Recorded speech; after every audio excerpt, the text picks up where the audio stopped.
A third of kiwi in Europe are contaminated. Is Taiwan the most intelligent country? Gunman kills 19 students in Texas elementary school. Lithuania's Taiwan office opens in summer. 认水, new trend among young Chinese. US pandemic death toll 15% above average. YouTube removes more than 70,000 videos. Life in Russia has profoundly changed.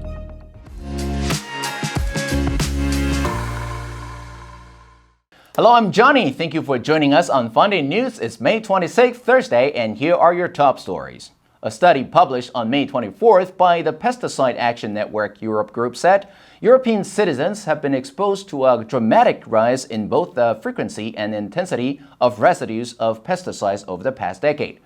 Whereas 10 years ago, kiwi fruits were almost free of those substances. Now about a third are contaminated, and half of all cherries sampled were tainted in 2019, compared to 22% in 2011. According to the research, half of the pears produced in Europe were contaminated, and 87% of pears grown in Belgium. The group said, in total, 97,170 fruit samples included in an analysis for 2011 to 2019 showed the contamination rate of 18% in 2011 has increased to 29% in 2019, with an average 53% rise in contamination within 9 years.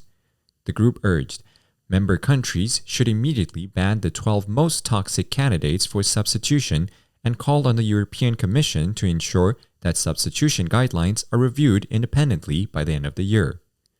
The leading producers of kiwi in Europe are Italy, France, Greece, Portugal, and Spain. According to the 2022 figures of the Worldwide IQ Test website, some of the most intelligent countries in the world are Taiwan, Japan, Hungary, and South Korea. The residents of Taiwan have an astonishing average IQ score of 116.07 among the test takers. However, the Finnish Enterprise Witcom noted the reliability of the score for Taiwan is weakened due to the lower number of tests taken in the country. It seems that only the most brilliant people in the country have taken the test, which could easily distort the results. Wickham said in the news release, if more people had taken the test in Taiwan, the test data would most likely have confirmed Japan's position as number 1 in the world. Because many more tests have been taken in Japan, and the score is, therefore, more representative of the whole population. This means that the results for Japan are more likely to be accurate and highly convincing. The worldwide IQ tests have measured the intelligence of people in over 100 countries since 2019. A gunman killed at least 19 children and 2 adults on May 24th in a rural Texas elementary school, police said. The shooting took place just before noon at Robb Elementary School, where 2nd through 4th graders in Uvalde were preparing to start summer break this week. At least one teacher was among the adults killed, and several other children were wounded. The 18-year-old gunman who had attended a nearby high school also died at the scene.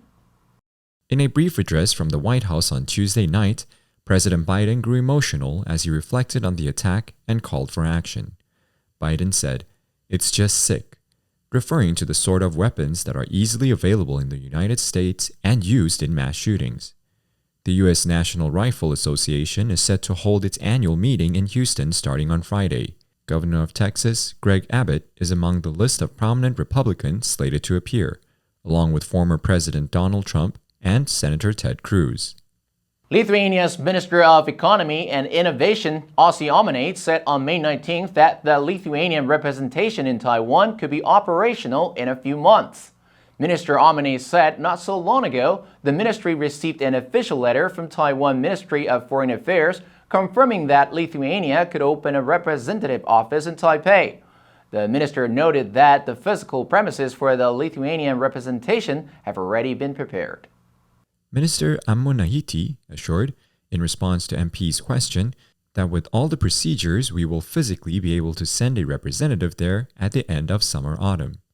In September last year, the Seimas approved a package of law that would allow the establishment of Lithuanian Trade Representative Office in Taiwan and other countries where there are no Lithuanian diplomatic missions. Taiwan's Foreign Minister, Joseph Wu, announced the consent of the Lithuanian government to open the embassy by the end of April this year.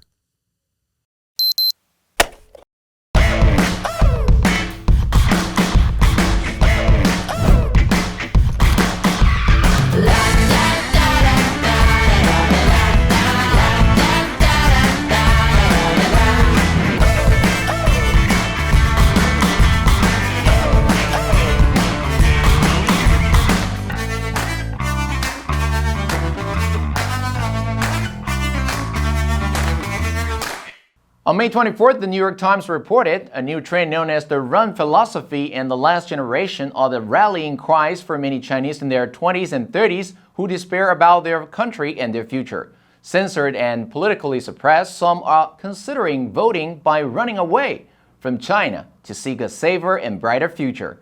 It's called the run philosophy or 认学. The last generation reflects that others want to protest by not having children. A new survey in China of more than 20,000 people, mostly females between 18 and 31, found that 2/3 of them didn't want to have children. The report said, while it's impossible to measure how many young Chinese have become disillusioned by the government's iron fist in the latest lockdowns, the growing online disenchantment is unmistakable. Beijing has complete control over the propaganda outlets, nearly every aspect, but, the report said, people will always find a way to escape suppression.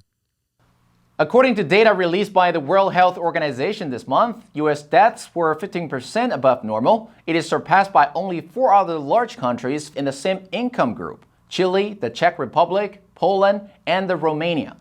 Globally, many poorer and developing countries fared worse than the wealthiest ones, but deaths in the United States rose even higher than in several countries with far fewer resources, including Argentina and the Philippines.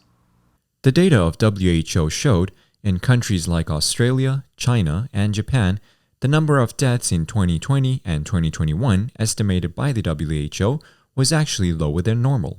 The WHO said that some countries may have seen decreased mortality from other causes as a result of COVID-19 control measures, and because the WHO relied on the death and population statistics reported in parts by government agencies, some numbers could be underestimated in countries with poor reporting.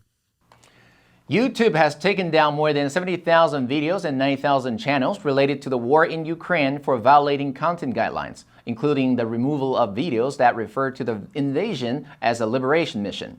YouTube did not provide a breakdown of the taken down content and channels, but said much of it represented Kremlin narratives about the invasion. The platform is very popular in Russia, but it has not been shut down by Russia, although it does contain content about Russian opposition figures. YouTube Chief Product Officer Neil Mohan said, YouTube has an estimated 90 million users in Russia and remained the largest video sharing site up and running in Russia itself. YouTube is a place where Russian citizens can get uncensored information about the war. Last week, the Russian Minister for Digital Development, Maksut Shadov, said the country would not block YouTube, despite disputes over content that have resulted in the platform being fined in court for not removing banned videos. Veteran Russian economy analyst and CEO at Macro Advisory, Chris Weaver, said, "In Russia, we see deterioration in the economy now across a broad range of sectors. Companies are warning that they are running out of inventories of spare parts. A lot of companies put their workers on part-time work, and others are warning to shut down entirely. So there's a real fear that unemployment will rise during the summer months and that there will be a big drop in consumption and retail sales and investment." Weaver said, the comparatively strong ruble, however heartening it may seem, also poses problems for the national budget. They receive their revenue effectively in its foreign currency from the exporters, and their payments are in ruble. So the stronger the ruble, then it means the less money that they actually have to spend. He said, that also makes Russian exporters less competitive, because they're more expensive on the world stage. If the war drags on, more companies could exit Russia. And that's all the time we have for today. Thank you for joining us on FUNDAY News. Let's make every day a fun day. I'm Johnny Wu, your host. I will see you next time.